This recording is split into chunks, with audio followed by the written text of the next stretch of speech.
চাপা একটু হাত চালিয়ে কর, বেগুনটা তাড়াতাড়ি দে। তোর মেজ দাওয়া ডালের সঙ্গে বেগুন ভাজা না পেলে মুখে ভাতই তুলতে চায় না। আজ তুই এসেছিস দেরি করে, জানিস তো সকালে সবাই স্কুলে যাবে, অফিসে যাবে। ডালটাও তো এখনো সাদলাসনি। আর একটা গ্যাস জ্বালা। আজ দীপা আবার বলেছে কুরকুরে আলু ভাজা চাই। আমি আলু কেটে দিচ্ছি, তুই কড়াটা চাপা। চাপাদি, ওর জন্য একটা মাছ ভাজা তুলে রেখেছো তো? না বাপু, ভুলে গেছি। বড় বৌদিও আজ আমাকে মনে করিয়ে দেয়নি। সব আমি ঝোলে দিয়ে দিয়েছি। অত তাড়া দিলে কি সব মনে থাকে? আর কটা দিন অপেক্ষা করো, পুজো আসছে।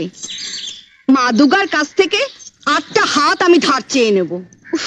তোমাদের বাড়িতে 10 হাত না হলে কাজ করা আমার সম্ভব হচ্ছে নি। সরো। আজলামও করিস না চাপা, তাহলে তো রাবণের কাছ থেকে তোকে 9টা মাথাও ধার নিতে হয়। 10টা মাথা না হলে সকলের সব কথা মনে রাখবি কি করে?